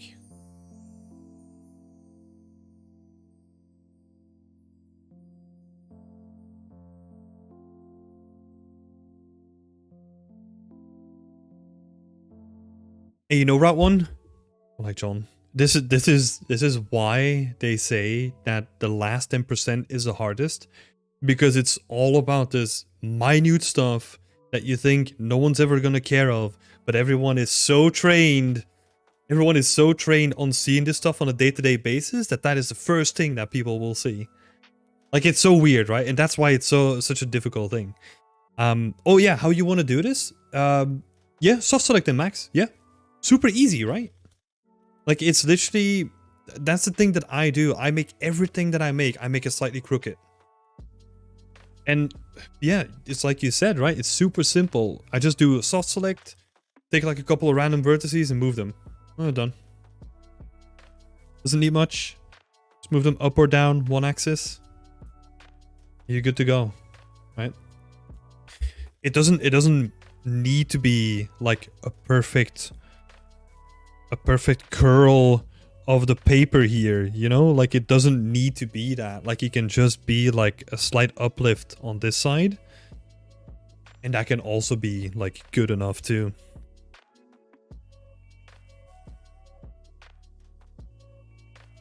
Yeah, I think honestly the floor is the main thing here because it is such a large surface that is fairly dull at this point. That's why I was also hammering on it, right? Like people know that there's something there that's missing. Maybe people can't pinpoint it, but it's same thing, right? Yeah, way too clean, 100%. Gonna make a note as well, right? Because I want to make sure that I'm giving you like the right tools.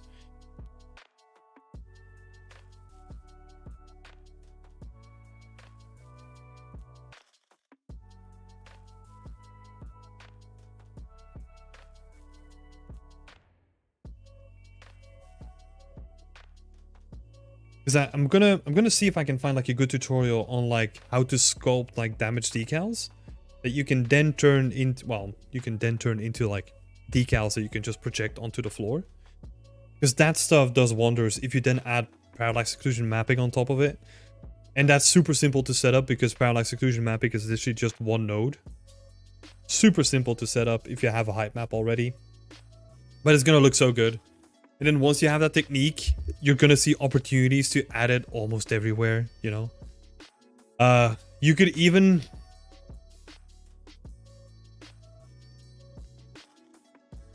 Let's have a look. So I don't think on the method...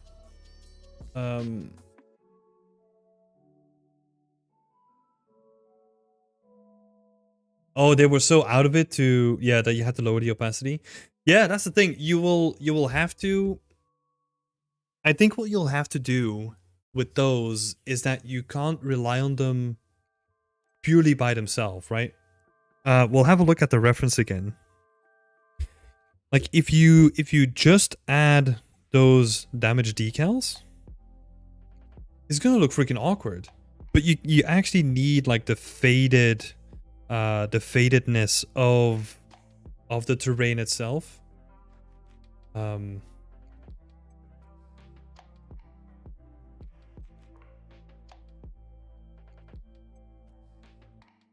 Oh, I see what you're saying. Sorry for misunderstanding there. Yeah. That's why I say, right? Like I made a note to send you a tutorial on it to see if I can help you out there. But yeah, as I was saying, like even if you do that, you need to sort of, it can't stand on its own. You need that additional support of like the faded texture next to it.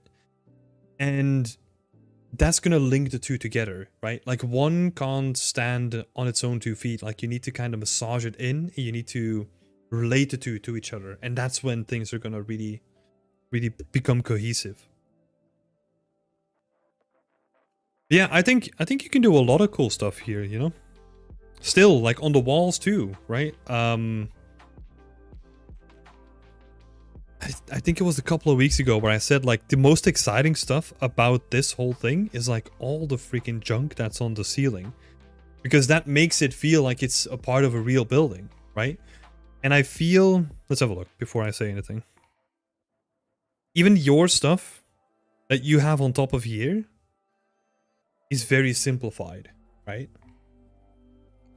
Whereas you can do so much cool stuff. Well, you got this cable. That's a good one. And you got like this framework on top of here as well. But it adds so much structure to everything, you know? Maybe this one you could leave out for the next one. But what I would definitely have a look at is if you have a pipe like this, adding decals like around it, right? And that could be like dust gathering or like, I don't know. That's probably an electrical cable, so it's probably only going to be dust. But you can do the same thing too, right? You could have like decals. Oh, this wheelie thing.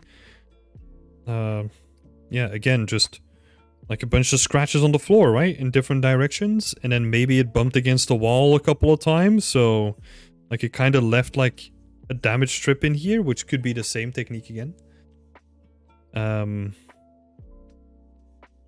Yeah, you can go so crazy with it, and you can really add like character to a room in that way.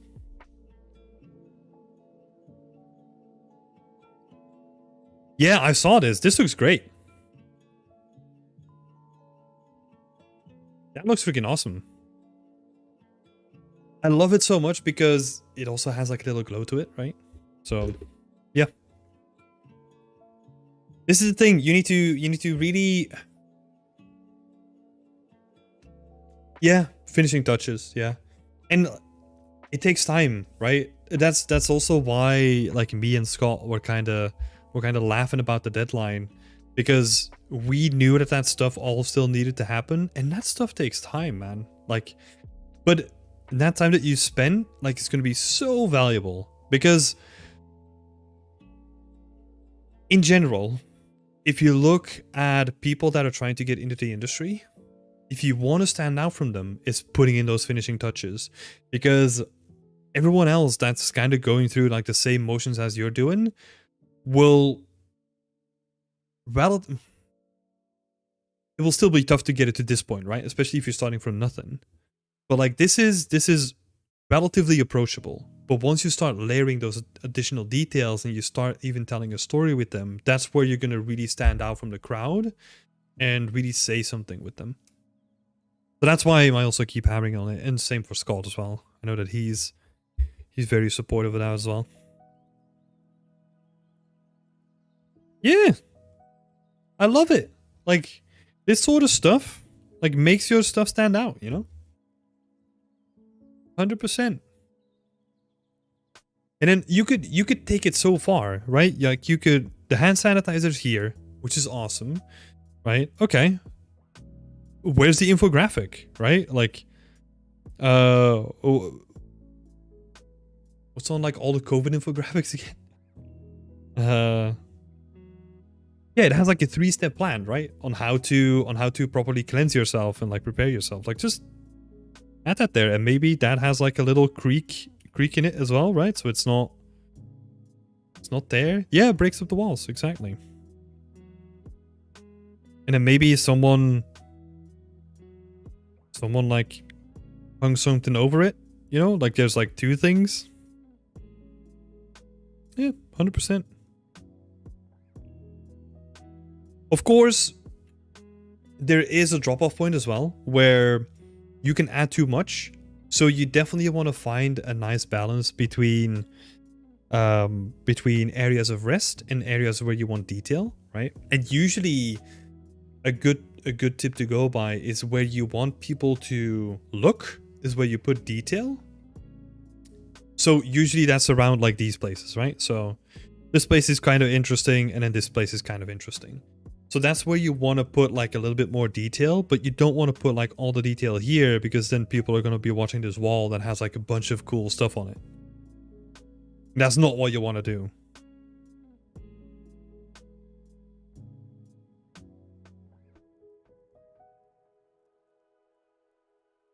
So yeah, more decals. Decals here as well. Yeah, subtle attention to detail, right? So subtle details. Kind of, this is talking about like the creases in the paper and all that stuff. You don't want it to be like super apparent. I think it would be fine if it was only 1. But if you then have 2, yeah. Same here. This stuff is gonna look so good. Like you have a solid basis already, right? The only thing that you need to do is have this folder just come up a little bit. Have the paper follow that as well. And then maybe, I don't know, it comes up around the edges again. Right? And then maybe, what can you do? Like this photograph, you would probably overlap that with the edge some way.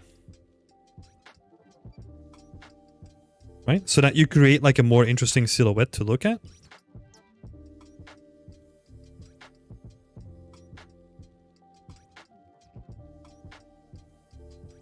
Yeah, all this kind of stuff is gonna really put like the final touches on things, you know?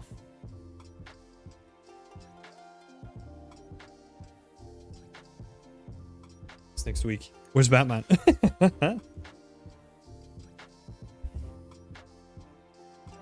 Yeah. I hope this helped. Like, this is the last push, man. It's already looking so much better than before. Making so much progress. You just gotta, yeah, push through till the end, you know? Gotta get the final touches in there. Best of luck, John. You got this, man.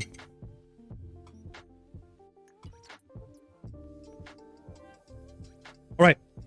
Last one for this time. Ravindra, I don't know if you are still here, but do you want to send me a picture or something like that?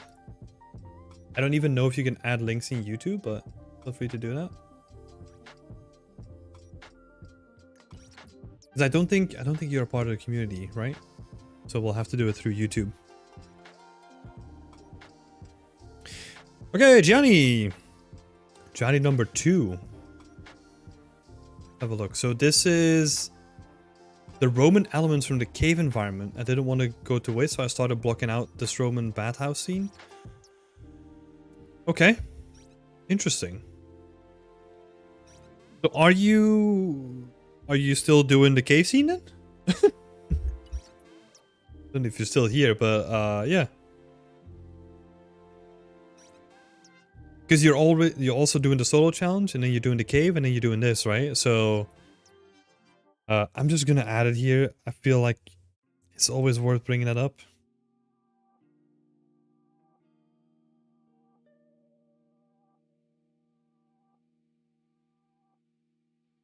How many projects going on? Possibly. That's for you to decide.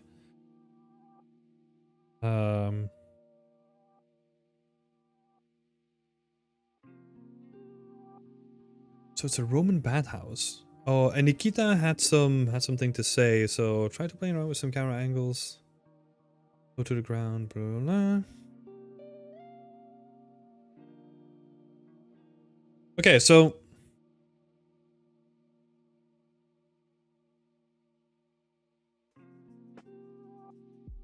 and I have my toes in a bit of everything right now. Yeah, the main thing why I want to bring that up is because it can potentially be a dangerous position, right? Like, it depends on what kind of person you are. I've always found it better to focus on one thing. Well, when I'm making projects, right? So, yeah, like I would probably try to focus a little bit more maybe on one thing rather than having like 3 different things. But that being said, some people are very good at just like jumping between things, right? And they're like, hey, I'm bored with this one, I'm gonna jump to number 2, bored with number 2, number 3, and then the cycle repeats, right? Also valid. I just don't want you to throw out like a bunch of work to something that potentially not get finished. That's all I'm trying to say. I guess it's more a villa than a bathhouse. Yeah, that's what I'm feeling, because my first thought was like, why is it exterior? Right? So yeah. I don't know, man, in terms of composition. I would probably make it interior rather than exterior, because there's something here that kind of feels off. It doesn't make sense. Right? Plus, if you have like an interior, let me actually see.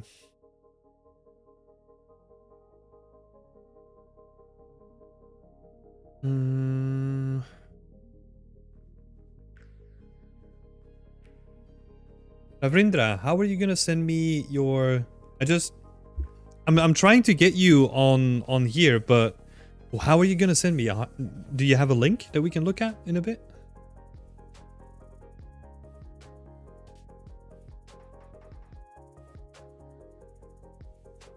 So the one thing, I mean, I'm basing everything from like when I went to the thermal baths in Budapest, right? So it's not Roman, I think. I don't even know, man. Gotta be honest. But they had like very impressive architecture like inside. Now let me see if I can find a good picture.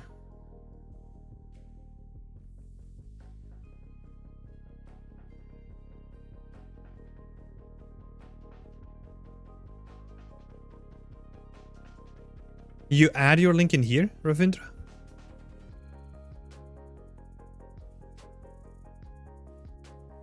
Okay, I'm not finding any good pictures here.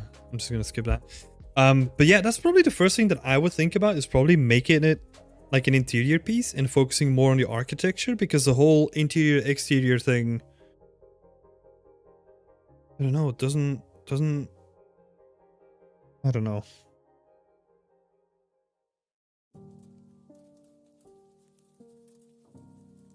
something weird about it to me.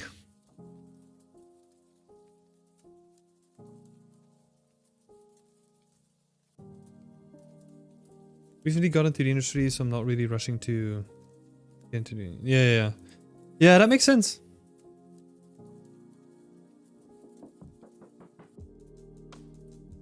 Like having a few projects to jump in between. Totally get that.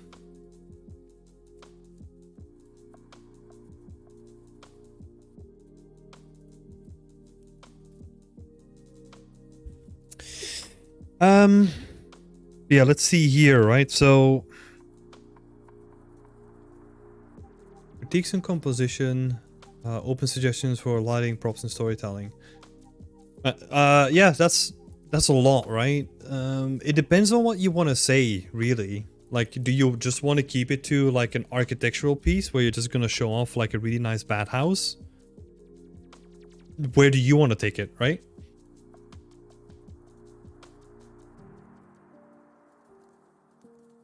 I think that's the other question, right? It's like, where do you see it going? Like, what do you want to say?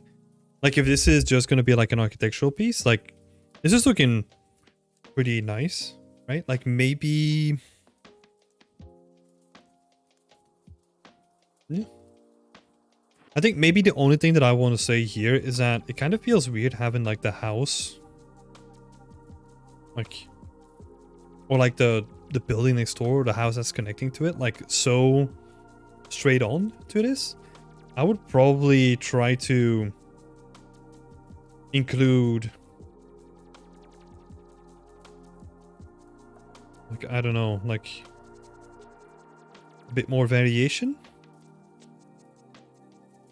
you know, and like break it up into like asymmetrical pieces.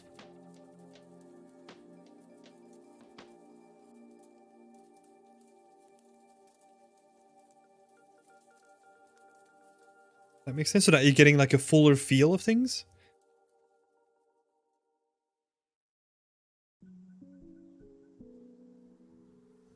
Yeah, and like I think the composition itself, when it comes to like the foreground and the middle ground, like it kind of works in my mind for like an architectural piece, right? I kind of like it more symmetrical when we're focusing on like the main architectural pieces.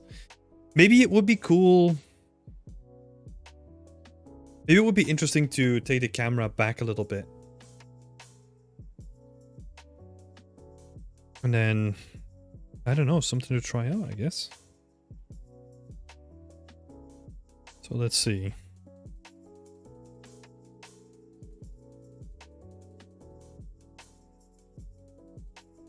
Probably not going to be that slim, right? Because it opens up an opportunity to potentially do something more interesting with the composition, right? So that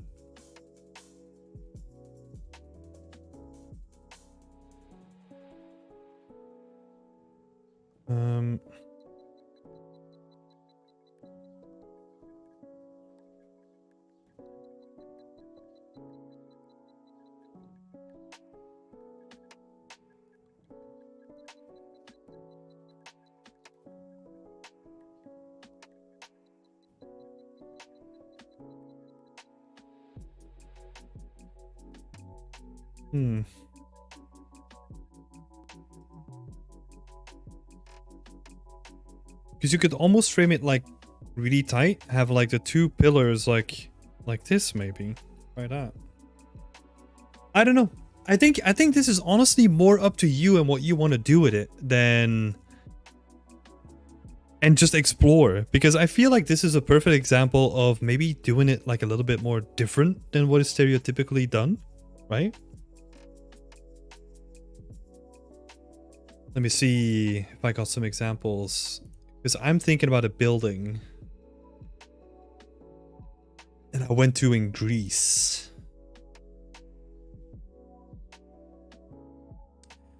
Let's see, Greece.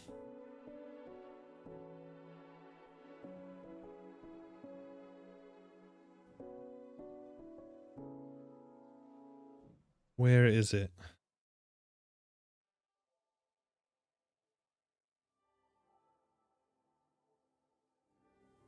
Yeah, you could maybe see what is a good example of this. Like, I don't know, like this is what I'm thinking about, right? This is what I'm thinking about when I'm thinking about the composition that you have, and maybe it could be cool to have it more zoomed out so that you're looking through the pillars into the bathhouse. Might be interesting. But this is also like a completely different dynamic, right? Because now in this picture, like I'm kind of playing with like the frame of the circle inside of the whole thing. And you have like a different shape where it's like a rectangle, like basically coming out straight from the camera, right? But yeah, I think it could be cool to have like this blue element that you don't really see the edges of, like in the center of the frame, sticking out of it. Something to try, you know? Let's see. Yeah, you could also do something more stereotypical like this, right? Even though the framing is going to be a bit different, where you have the two pillars to the side and you're looking through the middle. Kind of like what you're doing.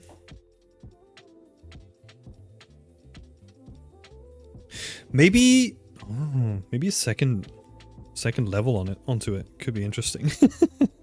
Now that I'm seeing this. I don't know. I'm a big sucker for verticality, right? Like to me, it almost feels awkward to try to fill the back up with like a bunch of random buildings. So maybe, I don't know, maybe have a look, right? Because I like what you're doing with the trees on the right. So I like that element that have in there, right? So the trees are gonna give, and there's a typical, what are they called? Like the typical longer trees, right? What if you add like a second layer onto this? And then you kind of have still the trees like sticking over the top of it. So you're kind of leaning into like the symmetrical element of it. But then you're still breaking it up a little bit with the natural trees in the background.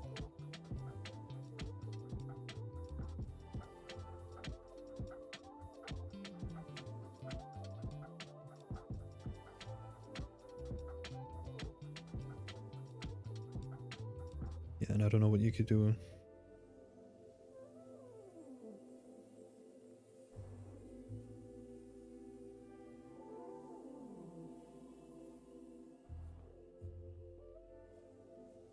Yeah, probably have to have a deeper look into like some architectural references. Hi Lorenzo, how are you doing?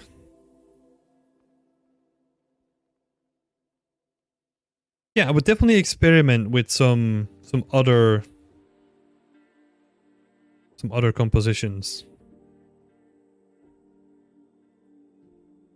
And definitely the trees are going to be nice.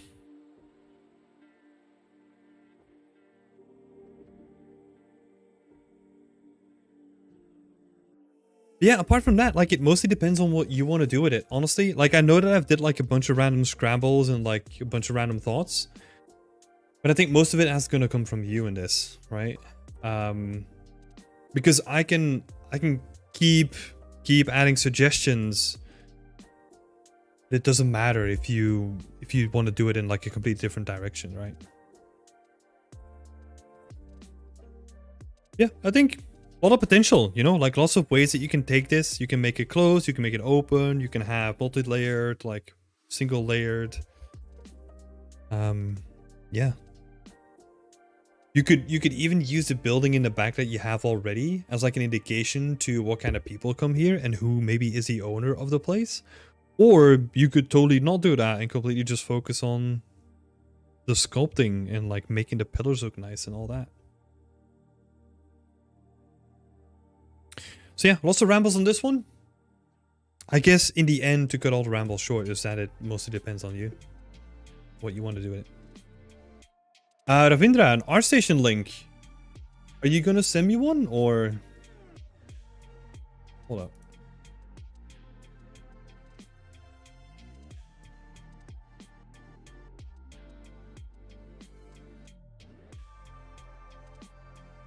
Oh.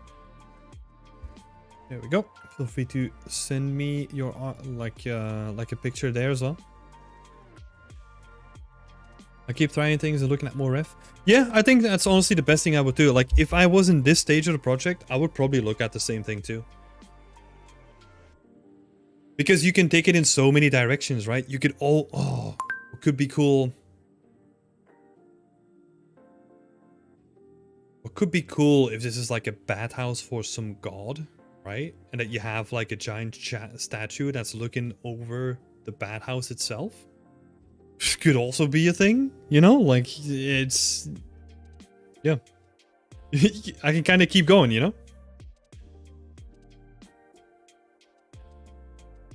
Could be cool.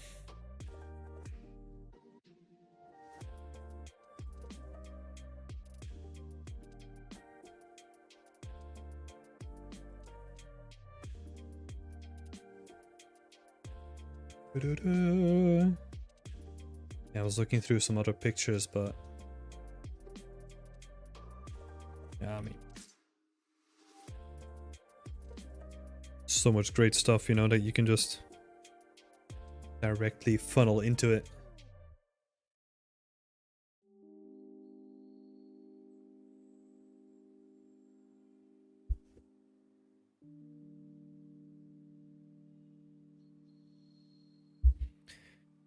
All right. And I think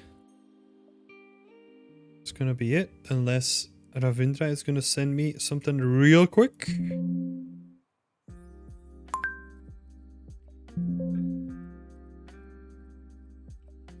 Save everything. I think we saved all of these guys. I think we're good. Oh yeah, Lorenzo, I'm doing good. We're getting quite close to the end. It's already been like 2 hours and 11 minutes, so do need to have a chat in a little bit.